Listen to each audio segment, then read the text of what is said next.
warahmatullahi wabarakatuh. Waalaikumsalam warahmatullahi wabarakatuh. Selamat sore ya teman-teman. Sore. Jadi sesuai dengan rencana kita, pada sore hari ini kita akan melakukan bimbingan kelompok.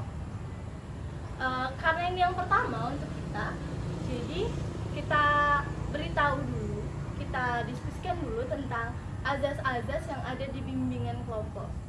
Jadi pada bimbingan kelompok itu kita memakai beberapa azas. Salah satunya adalah azas kesukarelaan, yang mana teman-teman kesini dengan sukarela atau dipaksa nih? Sukarela. Jadi ada azas keterbukaan juga, yang mana nanti teman-teman bebas untuk mengungkapkan apa yang menjadi pendapat dari teman-teman nantinya. Jadi di sini teman-teman diharapkan untuk aktif berpartisipasi, mengungkapkan apa yang teman-teman pikirkan dan apa yang ingin teman-teman ungkapkan. Selanjutnya juga ada azas keterbukaan, tadi sudah kan, azas kesukarelaan juga sudah, dan selanjutnya ada azas kerahasiaan. Jadi yang mana jika memang ada hal-hal yang menyangkut hal-hal pribadi dari teman-teman ini, mohon untuk tidak disebarluaskan, cukup di dalam bimbingan kelompok ini saja yang tahu, tidak untuk dijadikan bahan perbincangan di luar ini.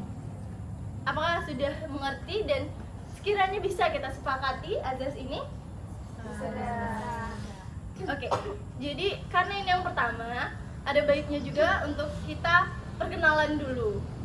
Mungkin bisa dari siapa nih yang mau memulai perkenalan terlebih dahulu?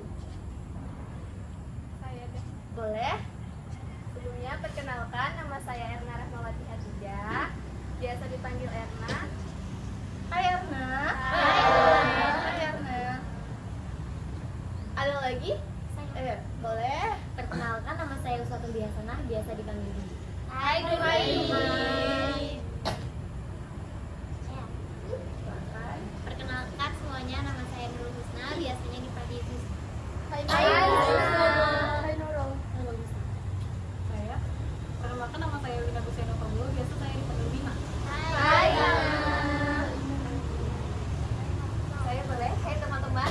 Hai. Perkenalkan, nama saya Tia Rejila Sofikri, biasa saya disapa Tia. Hai Tia. Selanjutnya? Perkenalkan, nama saya Yodia Setiawati, biasa dipanggil Yodia. Hai Yodia. Perkenalkan semuanya, nama saya Septiana Manda Farajila, biasa dipanggil Manda. Hai Manda. Perkenalkan, nama saya Aiman Suryanda, biasa saya dipanggil Aiman. Hai Aiman. Perkenalkan, nama saya Dwi Kurniasari, biasa dipanggil Sari. Hai Sari. Nah, baik, yang terakhir mungkin saya memperkenalkan diri saya sendiri. Saya adalah pemimpin kelompok dalam bimbingan kelompok kali ini. Saya Nur Nilam Sari, biasa dipanggil Nilam, jadi panggil saja Nilam. Hai, Nilam. Karena ini udah sore ya, mungkin ada yang pulang dari kelas, ada yang apa. Jadi gimana kalau kita main games dulu nih untuk mencairkan suasana karena kita baru kenal. Boleh. Jadi ini gamesnya cukup simple. Claps and boom. Jadi jika bilang claps maka kita tepuk tangan, dan boom maka kita tepuk. Oke? Siap? Siap. Claps, boom, claps, claps, claps, boom, claps, boom, claps, boom, boom, boom, claps, claps, claps, boom. Oke.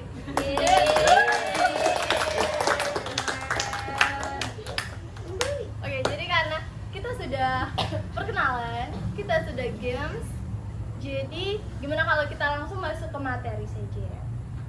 Karena kan mungkin teman-teman banyak melihat di sosial media, mungkin juga ada teman-teman yang merasakan ini.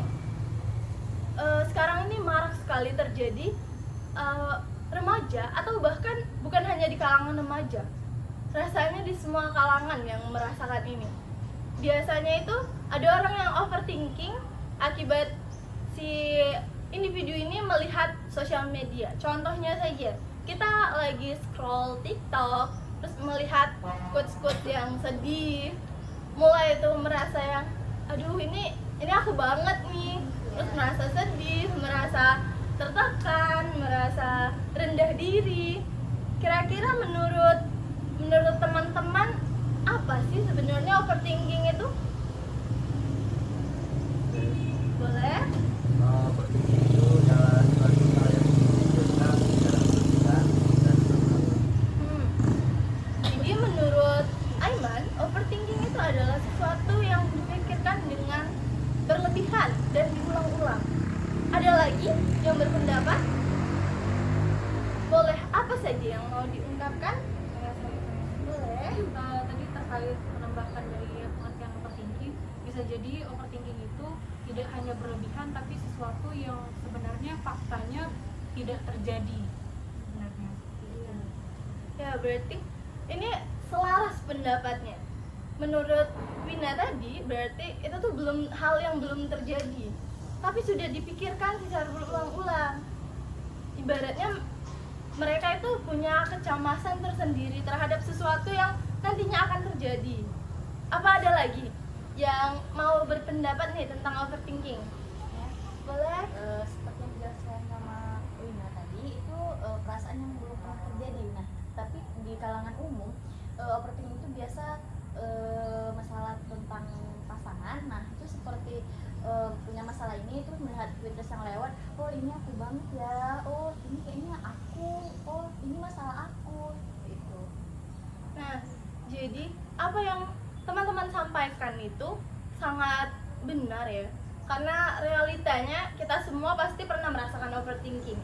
Apalagi kita semua ini sangat dekat dengan yang namanya media sosial. Jadi sangat mustahil jika dia mengatakan bahwa saya nggak pernah tuh kebawa perasaan karena sosial media. Nah, menurut teman-teman seberapa besar sih pengaruh sosial media itu terhadap perasaan teman-teman sendiri? Kalau menurut saya sih besar banget ya, 80% lah kayak gitu. Kenapa tuh kira-kira? Contohnya aja ya, misalkan kita baru lewat gitu kan, ada story atau kata-kata yang memang itu tuh kalau misalkan kita udah patah hati, lihat itu makin kayak iya ya aku kayak gini sih gitu, jadi buat kita tuh makin sedih, jadi kita bawanya nangis kayak gitu kan, jadi terus sosial ke orang itu semakin tertutup gitu. Nah, kalau menurut Elna berarti seperti itu. Ada pendapat lain tidak? Boleh. Kalau berapa persennya merasa itu hampir separuh dari 100%-nya, apalagi pada saat kita tuh memang berada di situasi tersebut, seperti situasi sedih atau banyak pikiran. Akhirnya pada saat kita melihat sosial media yang menyangkut hal tersebut, seperti misalnya nih aku sedang berpikiran tentang pendidikan aku, soalnya pas aku scroll tuh keluar tuh tentang pendidikan, sehingga hal itu membuat kita menjadi makin kepikiran, mensugesti kita kalau hal tersebut ada betulnya dan ada benarnya, sehingga juga kadang tanpa sengaja kita tuh bergerak seperti apa yang dikatakan di sosial media. Contohnya, seperti ada orang yang putus sekolah karena faktor lainnya dan bunuh diri. Kita yang berada di posisi yang hampir sama, akhirnya juga berpikir apa aku harus bunuh diri ya karena hal tersebut gitu. Jadi sebenarnya akan ada dampak negatifnya apabila kita overthinking seperti mana yang disebut oleh teman-teman kita tadi, yang membuat kita tuh larut dalam pikiran itu terus sehingga menghantui kita dan ketakutan berlebihan terhadap hal tersebut, sehingga tanpa tidak kita sadari itu juga mendorong kita untuk melakukan hal tersebut seperti itu. Masya Allah, bagus banget ya. Berarti teman-teman ini sudah pada fokus tentang apa yang akan kita bincangkan kan. Berarti teman-teman sudah tahu sebagian besarnya tentang apa, dan tadi sudah disinggung juga oleh Tia tentang pengaruh buruknya, pengaruh negatifnya. Jadi menurut teman-teman apa sih pengaruh negatif dari overthinking ini sendiri?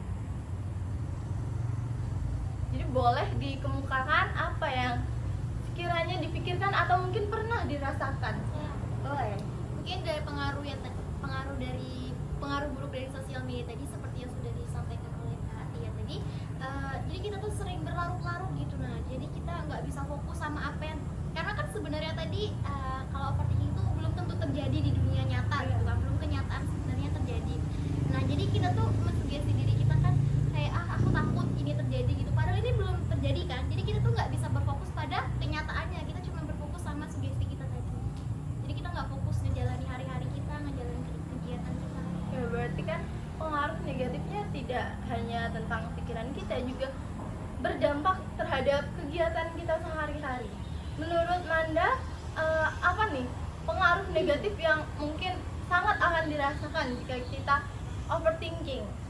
Oke, jadi menurut saya ya, tadinya kita tuh kayak biasa aja gitu, tapi ada suatu kayak konten yang buat kita, oh iya saya pernah ngerasain ini, jadi itu kayak udah terbawa, jadi yang udah nggak berlalu itu jadi terbawa lagi gitu, jadi malah buat pikiran kita malah jadi kacau gitu kan. Oke. Apa ada pendapat lain? Mungkin Sari mau mengemukakan pendapatnya. Jadi dari overthinking ini bisa mengganggu pelajaran sih. Jadi misalnya dari tugas kan, karena overthinking jadi tidak mengerjakan tugas, terus kalau lagi di kelas tuh tidak paham, tidak konsentrasi karena terlalu overthinking sama pikirannya. Banyak sekali ya dari teman-teman sekalian pendapatnya bahwa overthinking itu banyak negatifnya. Kira-kira ada nggak sih positif dari overthinking ini sendiri? Ada sih tentunya. Ya, Menurut saya tentunya pasti ada ya, karena kan itu sih sebenarnya tergantung pada diri masing-masing gitu ya. Dimana kalau misalkan ketika kita berpikir yang belum terjadi, apalagi harusnya kita bisa mengontrol sih sebenarnya, mengontrol diri kita. Yang mana kalau misalkan udah berpikirnya negatif, kita buka aja nih, kan banyak konten-konten yang buat motivasi jadi lebih semangat. Nah kita lebih lihat lagi konten-konten itu, oh iya ya kayaknya yang pikiran aku ini nggak salah kayak gitu. Tapi kalau misalkan kita nengok kontennya yang sesuai, yang buat mood kita jadi semangat, itu kan berpengaruh positif. Jadi kan menghilangkan pikiran negatif kita. Itu sih menurut saya. ya tadi dia mau ngomong. Ya, kalau misalnya mengenai hal positif, aku rasa itu bisa menjadi kewaspadaan kita sendiri. Ya kalau kita misalnya melihat konten yang buat kita overthinking atau kita sedang berada di situasi overthinking yang belum tentu terjadi, kita tuh bisa mengantisipasi gitu kan. Jadi kayak sebelum hal ini terjadi, kayaknya aku bisa menghindari ini deh, atau kita bisa mencari jalan keluar lain. Sebelum seperti ini terjadi, ada baiknya aku konsultasi deh, atau sebelum itu ada baiknya saya pakai jalan A deh gitu. Nah, selain itu hal positif yang menurut saya itu adalah kita punya pembelajaran terhadap diri kita sendiri. Jadi kita bisa menguatkan diri kita sendiri, kita juga bisa bahkan mengajak orang lain, bisa menguatkan orang lain dengan apa konten overthinking yang kita lihat. Contohnya, pas kita lihat tadi contoh pembunuhan kan, yang saya contohkan karena terlalu overthinking akan masa depan atau pendidikannya. Nah dia bisa tuh ngasih tahu ke dirinya, oh aku gak bisa kayak gitu, aku harus bisa selesaikan ini, ada jalan lain gitu ya. Masa harus jalannya tragis gitu? Atau enggak kita sampaikan kawan kita, ayo semangat, sebentar lagi kita pasti bisa selesai, bukan selesai dengan cara seperti itu. Jadi aku rasa betul seperti kata teman tadi, bahwasannya tergantung terhadap diri kita sendiri, bagaimana kita mengontrol pikiran kita, mengontrol perasaan kita agar tidak hanya terhadap pikiran buruk tersebut. Oke, jadi dari apa yang sudah teman-teman ungkapkan, apa yang sudah teman-teman kemukakan, jadi ada beberapa plus dan minus dari overthinking ini sendiri. Kira-kira siapa nih yang dapat mengulang lagi? Si plus dan minusnya. Ya, menyimpulkan dari plus minus overthinking ini sendiri. Mungkin Wina atau Aiman boleh. Baik. Sesuai dari yang teman sampaikan tadi, saya menyimpulkan bahwa overthinking itu tidak hanya tidak hanya memberikan dampak yang negatif, tetapi ada juga dampak positif. Nah, dampak negatifnya itu bagi kita, ya takut untuk melakukan hal yang baru, hal yang misalkan di media sosial itu sedang marak kasus gagal misalkan. Nah jadi kita tuh takut untuk keluar, bukan. Nah juga dampak positifnya itu, nah kita bisa lebih berhati-hati. Nah itu misalkan ada atau tidak yang kita sudah melakukan. Seperti yang sudah disampaikan oleh teman-teman, jadi kan overthinking ini sebenarnya plus minusnya itu banyak sekali. Nah, dari pengaruh media sosial itu tadi, kira-kira apa sih yang bisa kita lakukan agar media sosial ini tidak hanya membawa pengaruh negatif saja kepada kita? Untuk mencegah datangnya pengaruh negatif kepada kita itu kira-kira bagaimana nih menurut teman-teman? Agar si media sosial itu tidak membuat kita overthinking yang membawa pengaruh negatif. Ayo, boleh? Oke, sebelumnya untuk mungkin tips nih buat kita supaya misalnya kita nggak terlalu berlarut-larut dengan konten-konten yang meresahkan hati. Nah, kita mungkin bisa mengatur seperti yang teman tadi sampaikan, kalau misalnya kita sebaiknya dengan kematangan umur kita, biasanya kita memiliki kemampuan yang lebih daripada teman-teman yang mungkin usianya masih di bawah kita nih, misalnya remaja, SMA, SMP dan yang di bawahnya, untuk mengatur atau mengontrol pikiran kita, cara pola pikir kita. Pasti kita bisa memilih mana yang baik, mana yang buruk, dan mana yang sedikit berlebih. Kan over ini artinya lebih nih. Nah, jadi kita bisa mensortir bagaimana mengontrol cara pikir kita untuk kita lebih lebih menenangkan diri. Oh, ini cuma sekedar konten doang nih, sebenarnya nggak benar-benar terjadi ke kita. Kita lebih bisa mensortir itu dengan mengontrol diri. Itu aja sih. Mungkin ada teman-teman lain yang boleh. Mungkin tips juga buat tambahan, mungkin kita bisa mengurangi pemakaian media sosial. Jadi banyakin aja kegiatan-kegiatan kita gitu kan. Misalnya yang main sekolah mungkin bisa ikut ekskul, atau yang kuliah bisa ikut atau UKM yang ada di kampus. Jadi benar-benar banyak kegiatan. Jadi ketika kita mengurangi media sosial, berarti kan juga kita mengurangi untuk melihat konten-konten yang konten-konten yang meresahkan tadi kata Wina ya kan. Nah, jadi kita juga bisa mengurangi kadar overthinking kita. Pendapat banget buat sama teman-teman, yang mana pada intinya sih sebenarnya tipsnya pada diri sendiri juga. Saya menambahkan yang mana diri sendiri tuh bisa memilah-milih mana yang baik untuk dia gitu. Kalau misalkan ya ada merasa nggak bisa menyelesaikan itu, kan bisa dengan berteman gitu, cari solusi. Bagaimana teman lain? Mungkin Yodia ada tambahan, atau mungkin Dwi? Kasih pendapat sama teman-teman juga untuk mengikuti dari sekolah ataupun ikut UKM yang ada di kampus, terus mengurangi media sosial lebih mengikuti kegiatan yang di luar daripada harus memegang media sosial. Iya, lebih mengarah dia tuh lebih sukanya apa gitu, lakukan yang hal yang dia suka, yang sifatnya positif.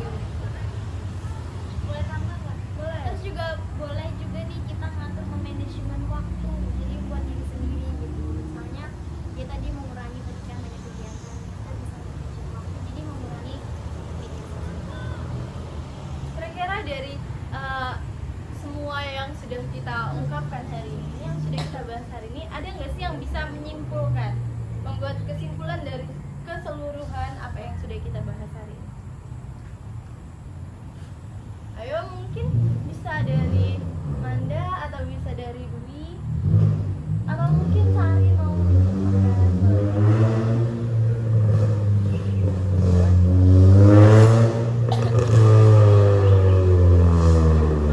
yang dapat saya simpulkan bahwasanya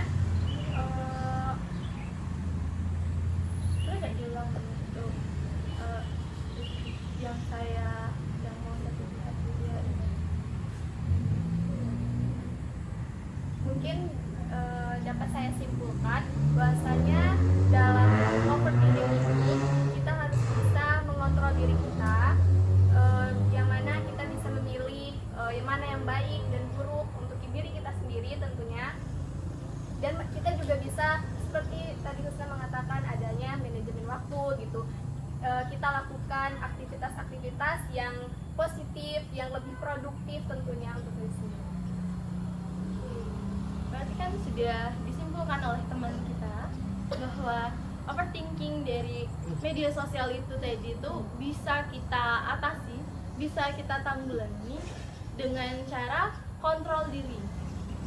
Berarti kan semuanya ada pada diri kita sendiri. Tergantung kita bagaimana cara kita menyikapinya dan bagaimana tindakan apa yang akan kita ambil nantinya.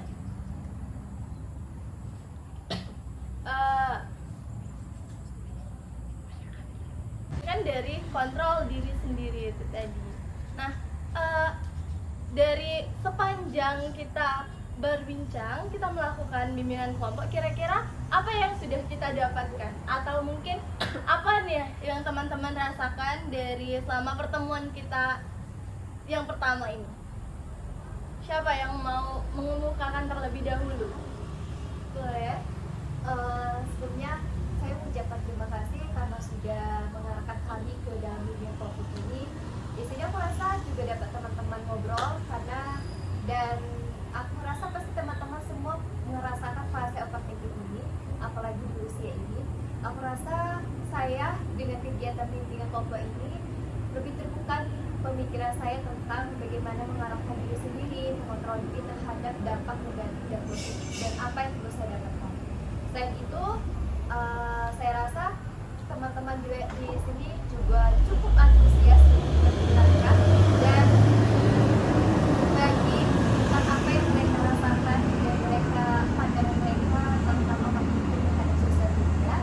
Dan buat teman-teman semua mungkin yang merasakan di fase itu, semoga kita sama-sama kuat biar bisa menghadapi itu dan selalu berada di pikiran positif yang bisa selalu membuatkan kita sampai akhir. Bagus banget. Dari saya tentunya senang banget, happy gitu kan. Dimana kita di sini banyak nih tips dari teman-teman buat ngehilangin overthinking itu, gitu kan. Itu aja sih tipsnya, jadi ada bis wawasan juga makin nambah. Mulai nambahin yang pastinya yang pertama tuh menambah teman baru ya pastinya, terus juga kita bisa bertukar pikiran, bertukar wawasan juga, jadi dapat nih sama seperti yang kata Era tadi, dapat tips dari teman-teman juga yang biasanya cuma overthinking cuma di rumah, gimana ya cara nyelesainnya kayak gitu kan. Di sini kita bisa saling sharing kayak gitu, gimana cara mengontrol overthinking tersebut. Mungkin ada teman-teman lain yang mau membukakan apa yang kalian rasakan dalam pertemuan ini,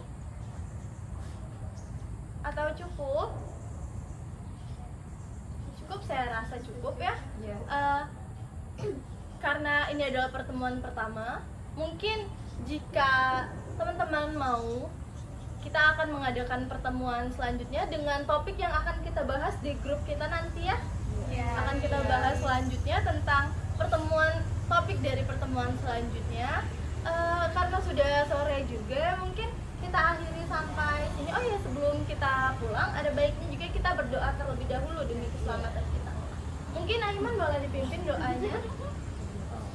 Baiklah, sebelum kita mengakhiri pertemuan kegiatan kita pada hari ini, ada baiknya kita berdoa menurut agama dan kepercayaan kita masing-masing. Berdoa dulu.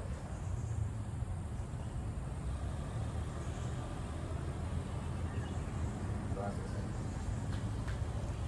Terima kasih Aiman karena sudah memimpin doa tadi. Karena sudah ditutup dengan doa, maka saya tutup sebagai pemimpin kelompok kali ini. Saya mengucapkan terima kasih kepada teman-teman yang sudah aktif berpartisipasi, yang sudah mau dengan sukarela mengemukakan pendapatnya pada pertemuan hari ini. Semoga di pertemuan selanjutnya kita semakin aktif lagi, kita semakin membawa hal-hal positif lagi terhadap diri kita masing-masing dan juga teman-teman di lingkungannya. Saya akhiri, wassalamualaikum warahmatullahi wabarakatuh. Waalaikumsalam.